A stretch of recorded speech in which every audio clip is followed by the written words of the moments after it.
اللهم صل وسلم وبارك على سيدنا محمد. ازيكم عاملين ايه؟ يا رب تكونوا بألف خير وبصحة وسعادة يا رب. جايلكم فيديو جميل. جايلكم بطريقة تدميس الفول في البيت. هو الفيديو متأخر شوية بس مش مشكلة.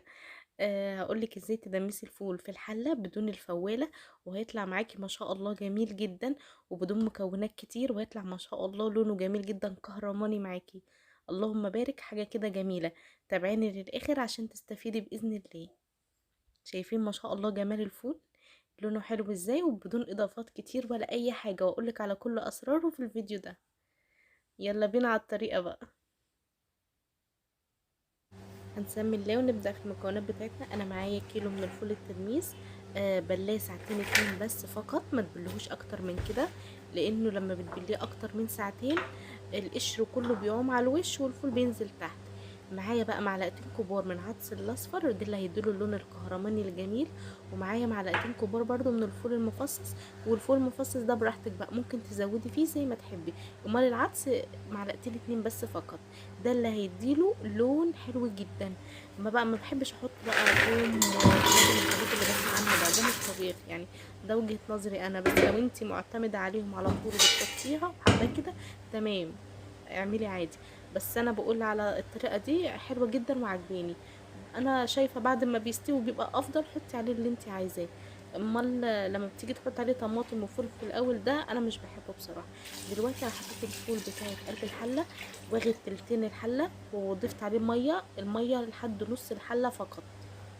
تمام، عشان الفول ياخد راحته كده في الحلة، واهم حاجة تكون الحلة كبيرة عشان الفول يستوي معاكي كويس جدا. كده انا حطيت الفول بتاعي يغلي الاول كويس جدا، وبعد ما غلي بقى هنزل بقى بالفول بتاعي والعدس. يعني احنا سيبناه ياخد غلوة الاول من غير اي حاجة خالص، وبعدين هنزل بالفول والعدس. هنزل برضو بمعلقتين العدس بتاعي. تعالى اقولك بقى ازاي هتسوي الفول بتاعك. هتيجي على اكبر عين عندك وتشيلي الغطا بتاعها، وتحطيها على اصغر عين عندك على البوتاجاز، وتشغلي النار وتهديها على اهدى حاجه تكون شمعه. وبعدين تحطي الحله بتاعتك وتغطيها وتسيبيه بقى يستوي مع نفسه. الحل ده احسن من الشياطه بتخلي النار تيجي من الجناب، امال ده هيخلي الفول يستوي بطريقه كويسه جدا. شايفين هنا اللهم بارك كان استوى كويس جدا. انا سبته 5 ساعات، وبعد 5 ساعات بصيت عليه. بس انتي ممكن تبص عليه لو احتاج ميه، بس هو ما احتاجش معايا ميه، وطالع ما شاء الله. شايفين ميته منه فيه، وما قلتش ولا اي حاجه خالص. بس خد 5 ساعات، اهم حاجه تكوني مهديه النار عليه شمعة. شايفين اللهم بارك بعد 5 ساعات الفول بقى عامل ازاي؟ عايزه اقول لك لونه جميل جدا وبدون اضافات وبدون اي حاجه خالص، ما شاء الله لونه كهرماني. شايفين اللهم بارك حلو جدا، واستوى ما شاء الله بقى زبدة.